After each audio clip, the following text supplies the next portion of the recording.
Hey guys, Thomas with Puddle Jumper Adventures again. This will be the next leg of our journey from going from Illinois through Nebraska, staying at some spots in Nebraska, and then going to Yellowstone, Grand Tetons, and now we're leaving Yellowstone and we're heading up to Glacier.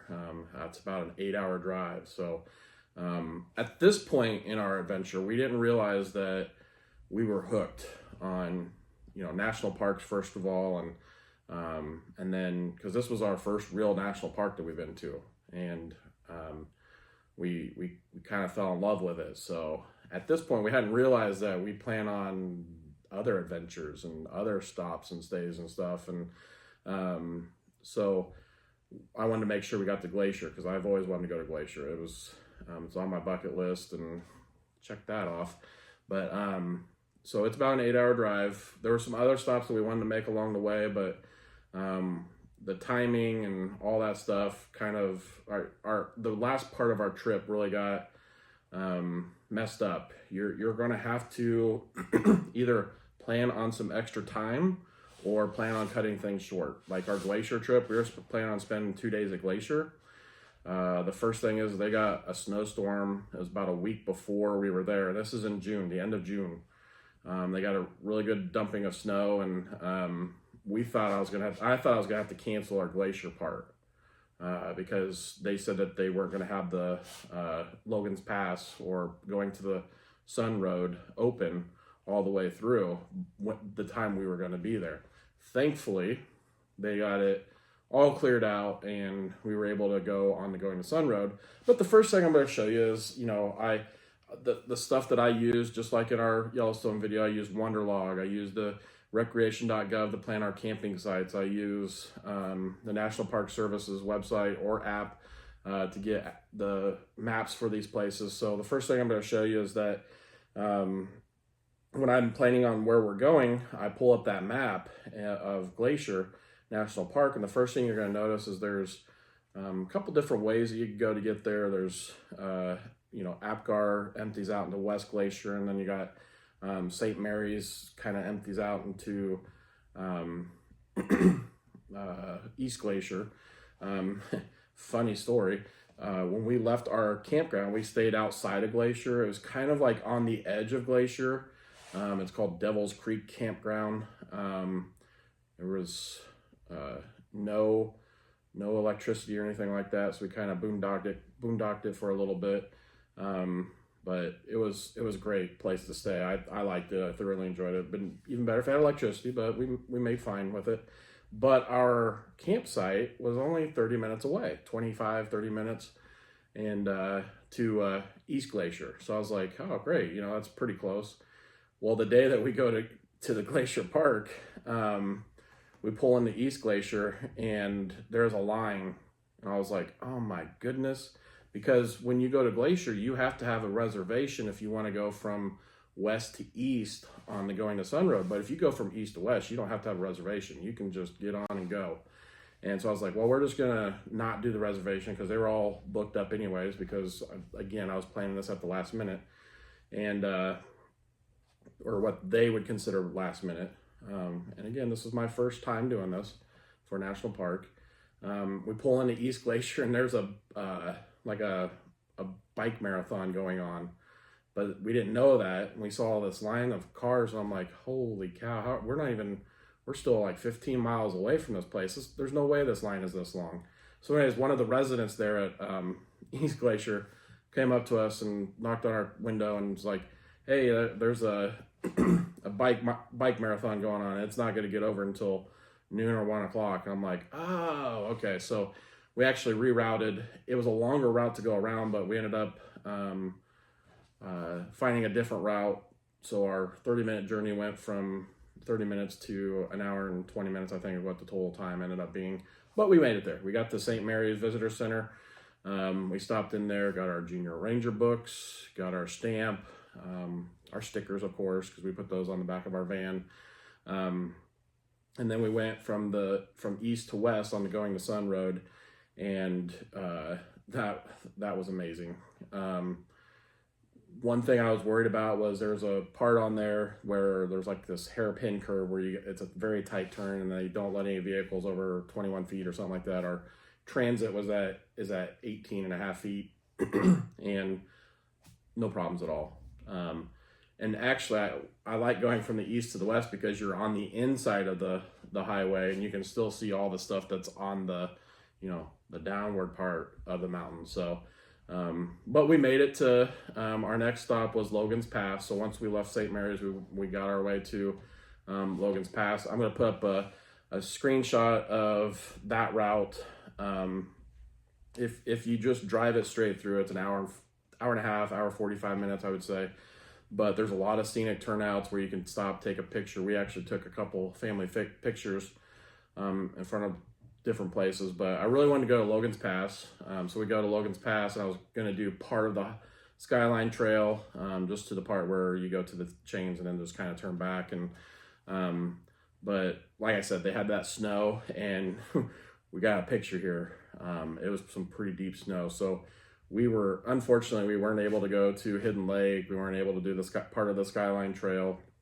We essentially just went to Logan's Pass, got a stamp, stretched our legs, took some pictures, because it's still very beautiful, even with all the snow like piled high and stuff. So then from there, we just continued on going to Sun Road, looked at all the waterfalls. There's tons of waterfalls, water just dripping because, everything's melting and stuff like that. And we ended up at Apgar Village, and took some more scenery in. I think that's where we ended up getting our junior ranger badges, because part of the thing is you have to do a junior ranger program, but unfortunately they didn't have any really going yet. So we talked to the park ranger, and they were like, oh yeah, our next junior ranger talk's not until, it was like 2 days later or something like that, and it was going to be in the evening at like 8 or 9 o'clock at night. And I thought we were going to miss out on the junior ranger badge. And she was like, oh, are you not able to come back? And we were like, no, we're not going to be able to make that. And they're like, oh, okay, well, we understand that. So let's go ahead and get them their junior rangers, because, it's a 2-year-old and a 6-year-old. So, but it was fun. It was great. One thing about Montana is it's big, wide open state. So a couple things I want to let you know about when you're going between places and you're thinking, I can make it to the next place to get gas. We didn't run out of gas, but there were a couple times where I kind of ran it a little close. You can go 100 miles and not see another house for 100 miles. So I decided at one point, I was like, every time I see a gas station, I'm going to fill up, because we're driving a Ford Transit. So it's not it's not a Prius or anything like that, but I wanted to make sure we were going to get from point A to point B. So from there, once we were done with Glacier, and again, we were going to stay 2 days. We ended up just doing 1 day, because we did that, going to Sun Road, went back to our campsite, had some marshmallows and stuff like that. And then we made the decision that we weren't going to go back, because the amount of snow and amount of trails that were still closed, because they were, washed out, muddy, and they hadn't had a chance to have the volunteers come in and maintain them or anything like that. So that's one thing you got to be aware of when you're making plans for these trips. You might have to adjust your schedule. So from there, we left Glacier. We headed towards Wyoming, because we were going to stop at Devil's Tower. Devil's Tower was pretty cool. It's just rock formation that juts up out in the middle of the ground. And when you're driving up to it, the other cool thing is they got these prairie dogs. And you think to yourself, oh, there's not that many or whatever. But let me tell you, there were a ton of them. Like you were just driving along. It's like, oh, there's one. And it was just literally pointing them out. So then we got up to Devil's Tower and had a parking spot like right up close to the visitor center. So we were able to get our stamp, walked around.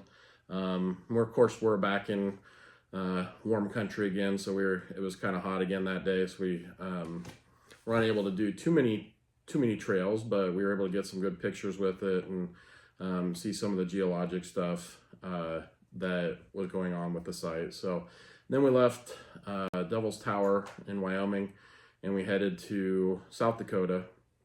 Now again, our plans had to be changed because South Dakota and Iowa had just went through a torrential downpour I mentioned that Airbnb we stayed at in a previous video, and they had gotten 8 inches of rain the night before, and it caused like deep ruts in the roads because they got a lot of gravel roads and stuff. So we actually had to change our plans from camping to, we found a hotel deal, and it was a nice hotel. It had it was a 2-story hotel room. I never seen it before. It was huge. It was very nice. It had like a hot tub or a jet tub or something like that in one of the rooms, and it was very nice. I got a really good deal on it. So, but we stayed in that hotel, and then the next day we went to Mount Rushmore first. That's always been on my bucket list. Kids were absolutely amazed by it. We did our Junior Ranger booklet. That didn't even really take that long because a lot of the information you're going to go find it in the museum that's attached to the visitor center. And then a couple of my kids went off and did the Presidential Trail, and it's only like a 3/4 mile trail, but we were hot. The younger ones were a little bit hot too, so we kind of walked up to the as close as we could to the presidential faces and try and take some pictures and stuff, and they turned out really good. And it's just really awe-inspiring when you walk up and you got all the state flags all the way down a row, and in the backdrop is the 4 presidents. So I'd say it took us maybe 2 hours to go through all that. Even parking was easy.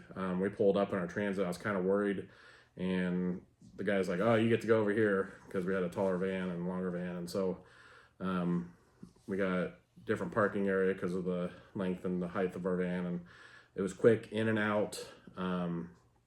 Getting through Mount Rushmore was easy. Traffic wasn't that bad. So we got in and out. Then our next stop, we made a stop at Crazy Horse Memorial, and that was really cool. Just seeing the pictures over time, first of all, of like when it started and where it's at now. The other cool thing is if you go through they have a store there, so you can buy some stuff, Native American artifacts, or not artifacts, but figurines and stuff like that.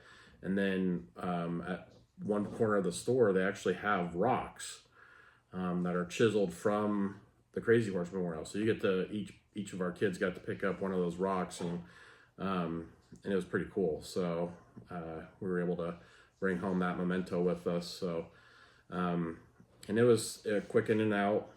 Parking was easy. You get right through it. We didn't pay for to do the trail up to it because it was pretty expensive. I think it was like $50 a person, but we were able to see it from afar, and it was very spectacular. So can't wait to see what it looks like a few years from now. So once we were done at Crazy Horse, our plans went even further off the rails because we went to Wind Cave National Park next, and all these things are just real close to each other. Not much time to get to them. And what I didn't know was, because I didn't look at it on recreation.gov, is that the cave itself is closed down. So all you have access to is the visitor center because they're redoing the elevator, which had just opened a week ago. So it's back open now. So we got there, we did our stamp, walked through the informational center about the cave and all the branches and how big it is and how it was formed and all that stuff, and we were able to do that, but we weren't able to see the cave itself or anything like that. So we're definitely going to put that back on our list, just because it's kind of cool to go in the cave and check some things out. So once we were done with that, we were like, oh, well, let's go ahead and head to the Badlands early, because we were going to save that for a day all in itself. So I canceled our campground site that we had there, and I was going to get one outside of Badlands. And while we're heading there, it started sprinkling. I'm like, hey, I just checked the weather this morning. There's not supposed to be any weather. And this storm just popped up out of nowhere. So by the time we got to the Badlands, we got to the visitor center, one of the visitor center, and it was a full-blown storm, lightning and all that stuff. And so we were able to get our stuff from the visitor center, but we didn't do any trails. We just drove through the Badlands. At one point, we had to pull over into one of the pull-off parking lots because the wind was blowing so hard and I could barely see. So we pulled out into some other cars and gave them a little bit of protection from the wind. So I'm pretty sure we have some videos or pictures of that. I might post that. I don't know if we have that or not, but and then once we were done, I looked at the forecast again. They'd updated it, and there was rain for the next, I don't know, it was like 48 hours. And like I said, they'd already gotten several inches of rain like the night before, and then inches of rain before that. So we ended up cutting that journey short because everybody was we were kind of tuckered out. Yellowstone probably overwhelmed us, and Glacier overwhelmed us. And by the time we got to South Dakota, it was kind of like, oh, okay. So we ended up heading back towards home. So stayed at a campground. It was, or no, we on our way to Devil's Tower, we stayed at a campground. It was Chief Joseph State Park. It was a city-owned park, and that was pretty cool. It was like $15, had electric and everything, and had a rodeo, and there just happened to be a wedding going on at that night too. So, but it was a great place to stay at. So, but anyways, so the point of this video is to show you that everything went right the first week while we were at Yellowstone and the Tetons, and for the most part everything went right at Glacier, but it was just that weather element. And we were towards the end of our trip. We were still able to go to the visitor centers. We were still able to do all that stuff, but we were cut short on actually exploring those parks. So we do have another trip coming up in the next couple of years. It's going to take us out to California, and hopefully we're going to hit those parks again, and also hit Theodore Roosevelt National Park too. So any questions about any of the stuff that we did, you can comment on the video. Make sure you like and subscribe. Again, we're not professional YouTubers. We're just trying to document our travels and hopefully help out other families that, they don't know where to start. I try and do as much research as I can, and the way my family travels is completely different than what most families want to travel. So we actually like, stopping at places along the way. We like camping, and so our next series of videos is probably going to be about our Ford Transit and how we had that set up, and now we're adding a pop-up camper to our mix and adding our e-bikes and all that stuff. So please like and subscribe to our videos and our YouTube channel. Until our next adventure, Thomas with Pedal Jumper Adventures.